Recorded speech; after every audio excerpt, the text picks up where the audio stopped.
È comparso di nuovo in tribunale Franco Friuli, conosciuto come il Mago Aleph, 76 anni di Udine, per rispondere dell'accusa di violazione del provvedimento cautelare di divieto di avvicinamento ai familiari, nel caso specifico la moglie e il figlio, risposto nel febbraio del 2021 dal GIP, in attesa del giudizio per maltrattamenti scaturito dalle denunce dei due congiunti. Per quella vicenda il Mago Aleph era stato condannato a 6 mesi di reclusione per 2 episodi di minacce contro la moglie, dopo la riqualificazione del reato di maltrattamenti per cui la stessa moglie e il figlio l'avevano denunciato, sostenendo di esserne state vittime per oltre 30 anni.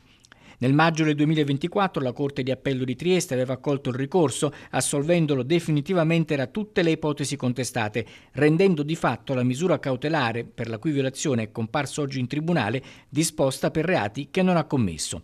Franco Friuli, difeso dall'avvocato Federica Tosel, era chiamato a rispondere di diversi episodi di violazione del divieto di avvicinamento e di entrare in contatto con la moglie e il figlio commessi presentandosi presso le abitazioni dei due e in un caso inviando un'email e tentando di contattare il figlio telefonicamente. I fatti risalgono al periodo tra il 19 febbraio del 2021 e il 18 maggio dello stesso anno a Cavalicco e Povoletto. Il giudice Paolo Turri lo ha condannato a 9 mesi di reclusione più un risarcimento di 2.000 euro per ciascuna delle vittime e al pagamento delle spese legali, riconoscendolo colpevole di tutti gli episodi tranne che il primo del 19 febbraio, per il quale è stato assolto perché il fatto non sussiste. In aula presente il figlio dell'imputato che ha assistito all'udienza attendendo poi la pronuncia della sentenza di condanna. L'avvocato Federica Tosella ha preannunciato ricorso in appello. Le sentenze si rispettano, ha dichiarato, quelle che riteniamo sbagliate e ingiuste si appellano.